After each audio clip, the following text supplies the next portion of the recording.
നമസ്കാരം. നെളിയോറ വിശേഷങ്ങളിലേക്ക് സ്വാഗതം. മുണ്ടത്തിക്കോട് വെടിപ്പുര ദുരന്തത്തിന്റെ പശ്ചാത്തലത്തിൽ തൃശൂർ പൂരം പരിമിതപ്പെടുത്തി. വെടിക്കെട്ട് ഒഴിവാക്കി 1 മണിക്കൂർ ദൈർഘ്യമുള്ള കുടമാറ്റം 15 മിനിറ്റായി ചുരുക്കി.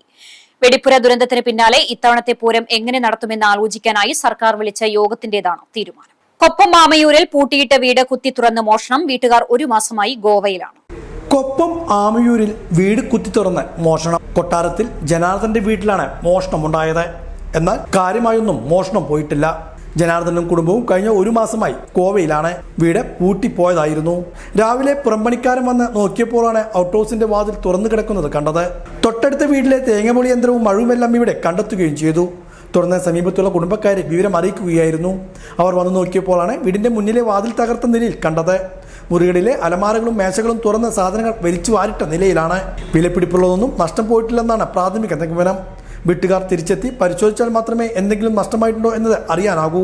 കൊപ്പം പോലീസ് സ്ഥലത്തെത്തി മേൽ നടപടികൾ സ്വീകരിച്ചു. പൂട്ടിയിട്ട വീടുകൾ കേന്ദ്രീകരിച്ചുള്ള മോഷണം ഈ മേഖലയിൽ പതിവാവുകയാണ്.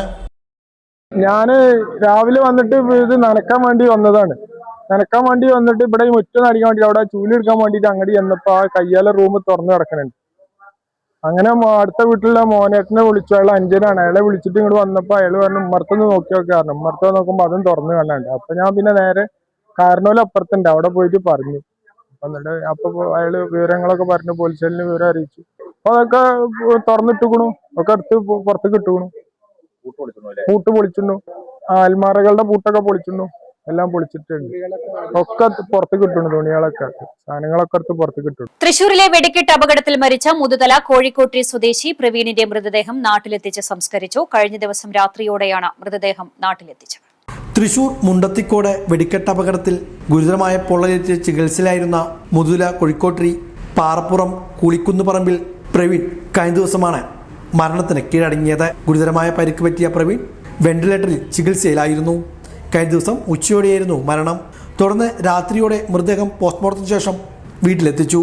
വൻ ജനാവലിയാണ് ഈ സമയം പ്രവീണിനെ അവസാനമായി ഒരു നോക്ക് കാണുവാൻ വീട്ടിൽ തടിച്ചുകൂടിയത്. കെട്ടിട നിർമ്മാണ തൊഴിലാളിയായ പ്രവീൺ ഉത്സവ സീസണിലാണ് വെടിക്കോപ്പ് പണിക്ക് പോകാറുള്ളത്. കഴിഞ്ഞ ഏതാനും വർഷങ്ങളായി ഈ മേഖലയിൽ സജീവമായിരുന്നു. അതുകൊണ്ട് തന്നെ ഉത്സവ സീസണായാൽ കമ്മിറ്റിക്കാർ പ്രവീണിനെ തിരഞ്ഞ കോഴിക്കോട്ടിലെത്തും. കാവശ്ശേരി നെന്മാറ വേലകൾക്കും തൃശൂർ പൂരത്തിനും വെടിക്കോപ്പ് പണിക്കായി പ്രവീൺ പോകാറുണ്ടായിരുന്നു. വീടിന്റെ അത്താണി കൂടിയാണ് പ്രവീണിന്റെ മരണത്തോടെ ഇല്ലാതായിരിക്കുന്നത്. ലക്ഷ്മിയാണ് ഭാര്യ. ഏകമകൾ ശിവന്യ. പ്രവീണിന്റെ കൂടെ അയൽവാസികളായ സുരേഷും മകൻ സുജിത്തും അപകടം നടന്ന വെടിക്കോപ്പ് നിർമ്മാണശാലയിൽ ജോലിയിലുണ്ടായിരുന്നു. എന്നാൽ ഇവർ ഓടി രക്ഷപ്പെടുകയായിരുന്നു. പ്രവീണിന്റെ മരണം കോഴിക്കോട്രി ഗ്രാമത്തെ ദുഃഖത്തിലാഴ്ത്തി. ഏപ്രിൽ 23 ലോക പുസ്തക ദിനം. സാഹിത്യത്തിലെ മഹാരഥന്മാരായ വില്യം ഷേക്സ്പിയറിന്റെയും ഗാർസിലാസോ ഡെ വെഗയുടെയും മിഗൽ ഡെ സെർവൻസിന്റെയും ചരമദിനമാണ് പുസ്തക ദിനമായി ആചരിക്കുന്നത്.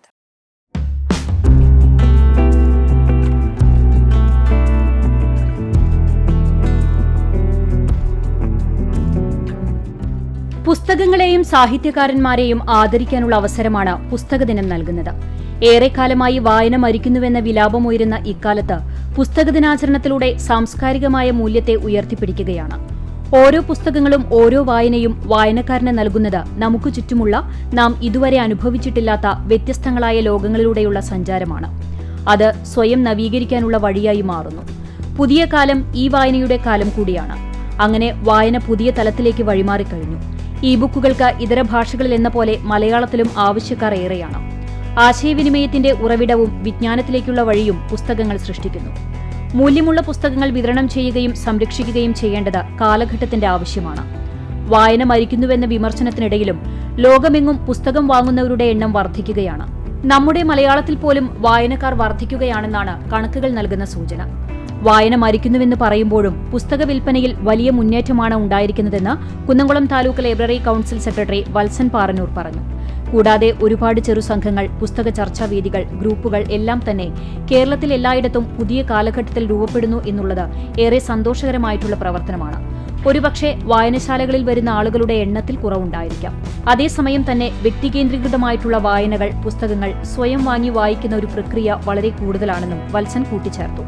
ജനാധിപത്യ പ്രക്രിയയിലുള്ള രാഷ്ട്രീയ പ്രവർത്തനം കൂടിയാണ് പുസ്തക വായന എന്നത് തിരിച്ചറിവ് ഇപ്പോൾ നമുക്കൊക്കെ ഉണ്ടായിട്ടുണ്ട് എന്നുള്ളത്. ഇതിൻ്റെ ഭാഗമായിട്ട് ഒരുപാട് ചെറു സംഘങ്ങൾ, പുസ്തക ചർച്ചാ വേദികൾ, ഗ്രൂപ്പുകൾ ഒക്കെ തന്നെ കേരളത്തിലെമ്പാടും പുതിയ കാലഘട്ടത്തിൽ രൂപപ്പെടുന്നു എന്നുള്ളത് ഏറെ സന്തോഷകരമായിട്ടുള്ള ഒരു പ്രവർത്തനമാണ്.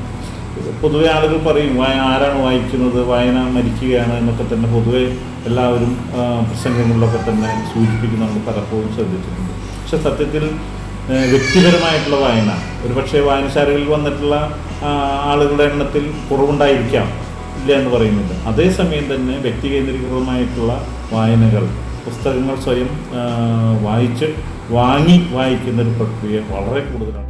ഈ വർഷത്തെ ലോക പുസ്തക പകർപ്പവകാശ ദിനത്തിന്റെ ആശയം നിങ്ങളുടെ വഴി വായിക്കുക എന്നതാണ്. വായനയോടുള്ള അഭിനിവേശം വളർത്തിയെടുക്കേണ്ടതിന്റെ പ്രാധാന്യമാണ് ഈ ആശയം ബോധ്യപ്പെടുത്തുന്നത്.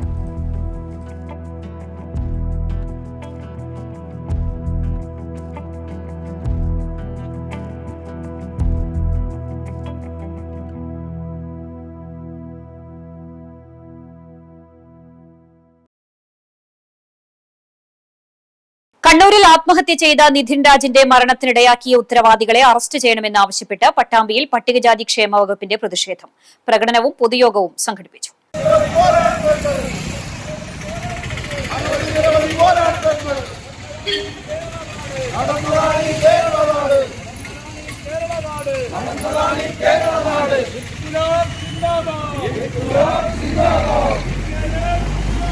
ജാതി അധിക്ഷേപത്തെ തുടർന്ന് ആത്മഹത്യ ചെയ്യേണ്ടി വന്ന കണ്ണൂർ അഞ്ചരക്കണ്ടി മെഡിക്കൽ കോളേജിലെ വിദ്യാർത്ഥി നിധിൻ രാജിന്റെ മരണത്തിന് ഉത്തരവാദികളായവരെ ഉടൻ അറസ്റ്റ് ചെയ്യണമെന്നാവശ്യപ്പെട്ടുകൊണ്ടാണ് പട്ടികജാതി ക്ഷേമ സമിതി പട്ടാമ്പി ഏരിയ കമ്മിറ്റിയുടെ നേതൃത്വത്തിൽ പ്രതിഷേധ പ്രകടനവും പൊതുയോഗവും സംഘടിപ്പിച്ചത്. നിരവധി പ്രവർത്തകർ പ്രകടനത്തിൽ അണിനിരന്നു. തുടർന്ന് നടന്ന പൊതുയോഗം PKS ജില്ലാ സെക്രട്ടറി OV സ്വാമിനാഥൻ ഉദ്ഘാടനം ചെയ്തു. തന്റെ ജീവിത പ്രയാസത്തിനിടയിൽ വളരെ ബുദ്ധിമുട്ടി ജീവിക്കുന്ന ഒരു കുടുംബം, ആ കുടുംബത്തിൽ നിന്നും നല്ല ഇച്ഛാശക്തിയുള്ള, എന്ത് വില കൊടുത്തും എന്ത് കഠിന പ്രയത്നം ചെയ്തിട്ടാണെങ്കിലും ഞാനൊരു അഭിമാനകരമായ, അല്ലെങ്കിൽ എൻ്റെ കുടുംബത്തെ സംരക്ഷിക്കാൻ കഴിയുന്ന, എൻ്റെ കുടുംബത്തെ നന്നായി സംരക്ഷിക്കാൻ കഴിയുന്ന, എൻ്റെ കുടുംബത്തിലെ അച്ഛനും അമ്മയും സഹോദരങ്ങൾ ഉൾപ്പെടെ അവർക്കെല്ലാം അഭിമാനിക്കാവുന്ന രീതിയിലുള്ളൊരു നേട്ടം ഞാൻ കൈവരിക്കും എന്ന ഇച്ഛാശക്തിയോടുകൂടി എൻട്രൻസ് എഴുതി, അതിന് തന്നെ വലിയ കോച്ചിങ് സെന്ററിലെല്ലാം പോയി അത് പഠിച്ച്, അല്ലെങ്കിൽ അങ്ങനെ പരിശീലനം നേടിയല്ല നമ്മുടെ നിധിൻ രാജ് ഈ നേട്ടം കൈവരിച്ചത്. ആ കഷ്ടപ്പാടിനടുവിൽ നിന്നുകൊണ്ട് ജീവിത പ്രയാസങ്ങളെ ഒപ്പം തരണം ചെയ്തുകൊണ്ടാണ് അദ്ദേഹം ഈ BDSന് അഡ്മിഷൻ അദ്ദേഹത്തിന് സാധ്യമായത്, ആ കുട്ടിക്ക് സാധ്യമായത്. അങ്ങനെ സാധ്യമായി കണ്ണൂരിലുള്ള അഞ്ചരക്കണ്ടിയിൽ പ്രവർത്തിക്കുന്ന ഒരു സ്വകാര്യ മെഡിക്കൽ കോളേജിൽ അഡ്മിഷൻ നേടി പഠനം നടത്തുന്ന ഈ ഘട്ടത്തിലാണ് കേരളത്തിൽ ഒരിക്കലും സംഭവിക്കാൻ പാടാത്ത, അല്ലെങ്കിൽ ഈ ലോകത്തോ ഈ രാജ്യത്തോ ഒരു കുട്ടിക്കും സംഭവിക്കാൻ പാടാത്ത വലിയ കൊടിയ ജാതീയമായ അധിക്ഷേപങ്ങൾ ആ കുട്ടിക്ക് നേരിടേണ്ടി വന്നു. ഏരിയ പ്രസിഡന്റ് AK ഉണ്ണികൃഷ്ണൻ അധ്യക്ഷനായിരുന്നു. Area secretary P Shanmukhan, T Shaji, T Krishnadas, MK Baby Girija, P Srinivasan, CS Suresh തുടങ്ങിയവർ പങ്കെടുത്ത് സംസാരിച്ചു. ഏപ്രിൽ 22 ലോക ഭൌമദിനം കേരള പ്രകൃതി സംരക്ഷണ സംഘത്തിന്റെ ആഭിമുഖ്യത്തിൽ ആചരിച്ചു. ചാലിശ്ശേരി റോയൽ ഡെന്റൽ കോളേജിൽ സംഘടിപ്പിച്ച ഭൌമദിനാഘോഷം 2026 സംസ്ഥാനതല ഉദ്ഘാടനം Chalissery police station sub inspector Babu George നിർവഹിച്ചു. പ്രകൃതി സംരക്ഷണ സംഘം പാലക്കാട് ജില്ലാ സെക്രട്ടറി പ്രദീപ് ചെറുവാശ്ശേരി അധ്യക്ഷത വഹിച്ച ചടങ്ങിൽ കോളേജ് ചെയർമാൻ കല്ലായിൽ സെയ്ദു ഹാജി മുഖ്യ സന്ദേശം നൽകി. പ്രകൃതി സംരക്ഷണ സംഘം സംസ്ഥാന കോർഡിനേറ്റർ N ഷാജി തോമസ് വൃക്ഷത്തൈ കൈമാറി. Royal dental college vice principal doctor Meera K Painadath, general secretary PM Sabir, treasurer Abubakar Haji, RDC സ്ഥാപക ചെയർമാൻ PV മുഹമ്മദ് മൗലവി, മുൻ ചെയർമാൻമാർ തുടങ്ങിയവർ ചടങ്ങിൽ പങ്കെടുത്തു. പൊള്ളുന്ന വെയിലിലും പതറാത്ത കുട്ടിക്കച്ചവടം. തൃത്താലയിലെ പാതയോരങ്ങളിൽ ആശ്വാസത്തിന്റെ ശീതള കാഴ്ചകളാണിപ്പോൾ. അവധിക്കാലം അടിച്ചുപൊളിക്കാൻ സ്മാർട്ട് ഫോണിലേക്കോ വീഡിയോ ഗെയിമുകളിലേക്കോ ഒതുങ്ങിക്കൂടാതെ പാതയോരങ്ങളിൽ ആശ്വാസത്തിന്റെ കുട്ടി സ്റ്റാളുകൾ തുറന്നിരിക്കുകയാണ് ഒരു കൂട്ടം കൊച്ചുമിടുക്കർ. ഉപ്പിട്ട് ഐറ്റംസ് ഒക്കെ ഉണ്ട്, പൈനാപ്പിൾ ഉണ്ട്, മാങ്ങ ഉണ്ട്, സ്റ്റാർ ഫ്രൂട്ട് ഉണ്ട്. അത് 10 മണിക്ക് തുടങ്ങും, 4 മണിക്ക് 5 മണിയൊക്കെ ആകുമ്പോൾ നിർത്തും.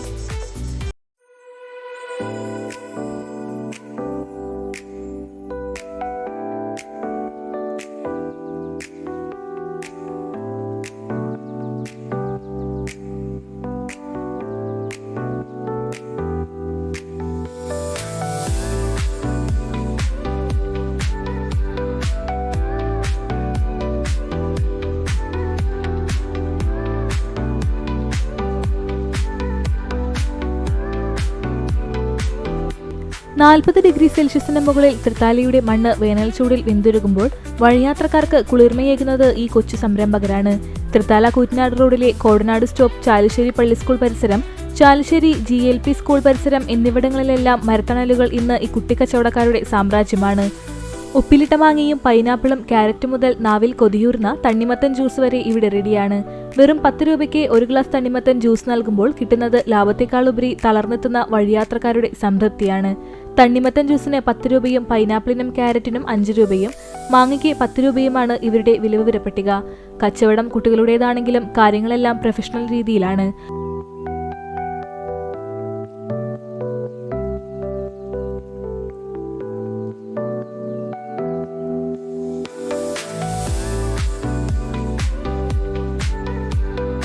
അടുത്തുള്ള ടൗണുകളിൽ പോയി പഴങ്ങൾ വാങ്ങുന്നത് മുതൽ അവ ഉപ്പിലിടുന്നതും ജ്യൂസ് അടിക്കുന്നതുമെല്ലാം ഈ മിടുക്കർ തന്നെ.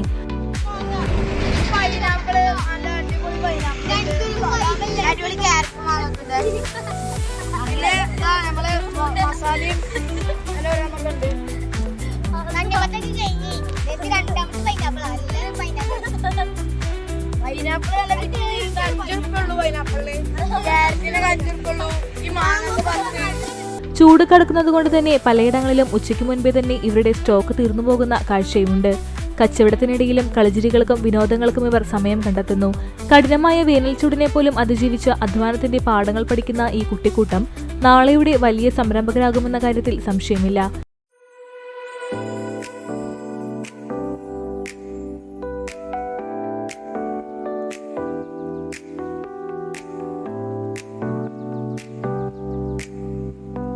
ഈ കുഞ്ഞു സ്റ്റോളുകളിൽ നിന്ന് ഒരു ഗ്ലാസ് ജ്യൂസ് കുടിക്കുമ്പോൾ ലഭിക്കുന്ന തണുപ്പ് കേവലം ശാരീരികമല്ല, മറിച്ച് ഈ കുട്ടികളുടെ ആത്മവിശ്വാസത്തിന് നാം ഓരോരുത്തരും നൽകുന്ന വലിയൊരു അംഗീകാരം കൂടിയാണ്.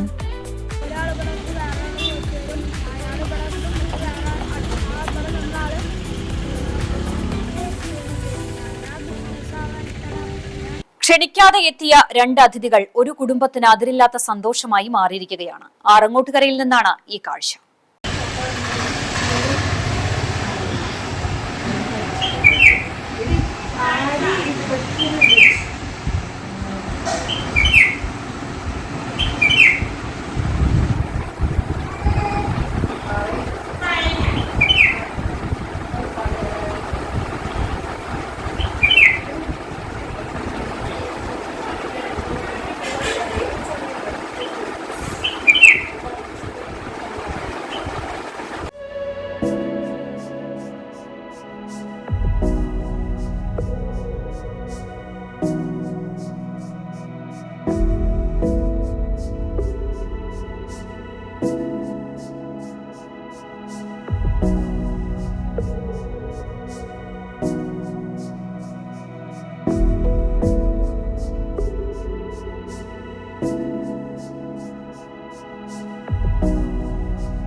ആറങ്ങോട്ടുകര ഗവൺമെന്റ് ITIക്ക് സമീപം താമസിക്കുന്ന പൊട്ടിക്കുണ്ടിൽ അഷ്റഫിന്റെ വീട്ടിലാണ് ഈ കൗതുകമുറുന്ന കാഴ്ച. ഏതാനും ദിവസങ്ങൾക്ക് മുൻപാണ് വീട്ടിലെ ഗ്രില്ലുകൾക്കുള്ളിലൂടെ അകത്ത് പ്രവേശിച്ച കുരുവികൾ കൂടുകൂട്ടുന്നതായി ശ്രദ്ധയിൽപ്പെട്ടത്. വീടിന്റെ ഗ്രില്ലിൽ തൂക്കിയിട്ട കർട്ടൻ പൈപ്പുകൾക്കും ചുവരിനുമിടയിലാണ് കുഞ്ഞിക്കുരുവി കൂടുകൂട്ടിയത്. ഇടയ്ക്കൊക്കെ കൂടിനെ മറ്റൊരു കിളി കൂടി സഹായിക്കാൻ വരുന്നത് കാണാമായിരുന്നു. 2 ദിവസം കഴിഞ്ഞപ്പോൾ കൂട് നിർമ്മാണം പൂർണ്ണമാവുകയും ഒരു കിളി സ്ഥിരമായി അടയിരിക്കുന്നതും പതിവാക്കി. അടയിരിക്കുന്ന പക്ഷി ഇടയ്ക്കൊക്കെ ഭക്ഷണത്തിന് പുറത്തേക്ക് പോകുന്നതും അധികം വൈകാതെ വന്ന് വീണ്ടും അടയിരിക്കുന്നതും കണ്ടിരുന്നു. എന്നാൽ കഴിഞ്ഞ ദിവസം ഇണക്കുരുവികൾ രണ്ടും കൂട്ടിലേക്കും പരസ്പരം മുഖത്തേക്കും നോക്കി പലവിധ ശബ്ദമുണ്ടാക്കുന്നതും കണ്ടു. പിന്നീട് പക്ഷികൾ പുറത്തുപോയ സമയത്ത് ഗ്രില്ലിന്റെ മുകളിൽ കയറി നോക്കിയപ്പോഴാണ് കണ്ണുകൾ തുറക്കാത്ത, തൂവലുകൾ മുളയ്ക്കാത്ത, പറക്കമുറ്റ 2 കുഞ്ഞിക്കുരുവികൾ പിറവിയെടുത്ത് കൂട്ടിൽ കിടക്കുന്നത് കണ്ടത്.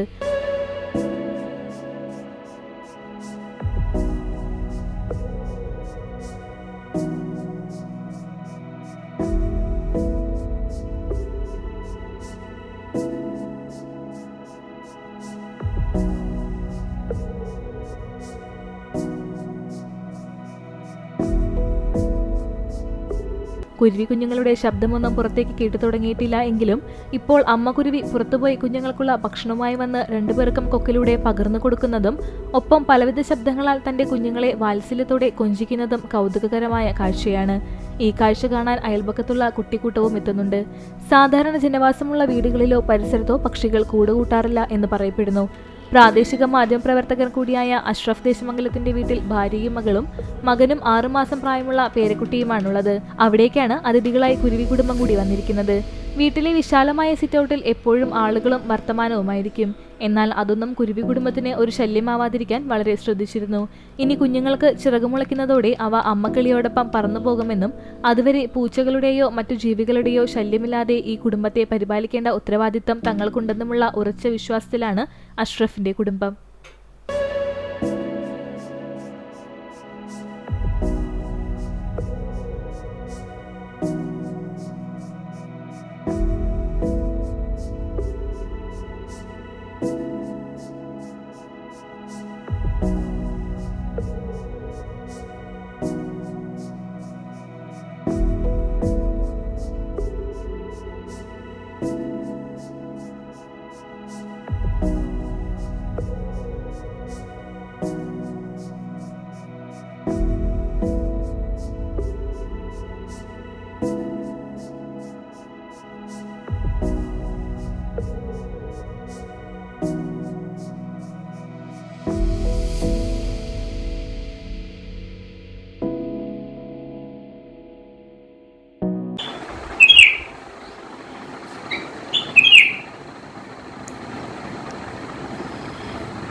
തളി കീഴ്ത്തളി മഹാദേവ ക്ഷേത്രത്തിലെ പ്രതിഷ്ഠാദിന മഹോത്സവം ബുധൻ വ്യാഴം ദിവസങ്ങളിൽ ആഘോഷിച്ചു. ബുധനാഴ്ച വൈകിട്ട് ദീപാരാധനയ്ക്ക് ശേഷം ശിവക്ഷേത്രങ്ങളിൽ മാത്രം നടത്തുന്ന ശൈവാഗമ പൂജ നടന്നു. പ്രതിഷ്ഠാദിനമായ വ്യാഴാഴ്ച രാവിലെ 4:30 നട തുറന്നു.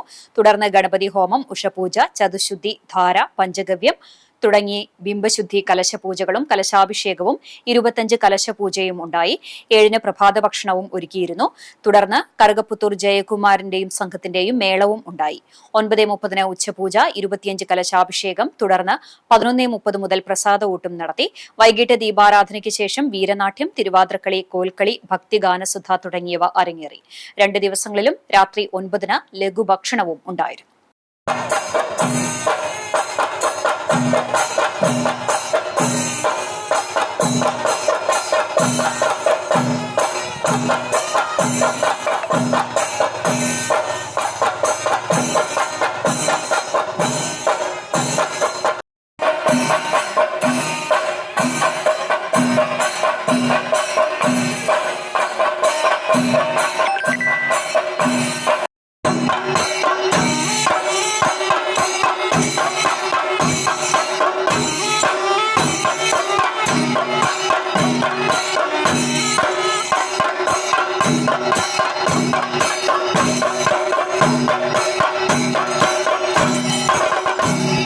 ഇതോടെ നളിയോര വിശേഷങ്ങൾ സമാപിക്കുന്നു. നമസ്കാരം.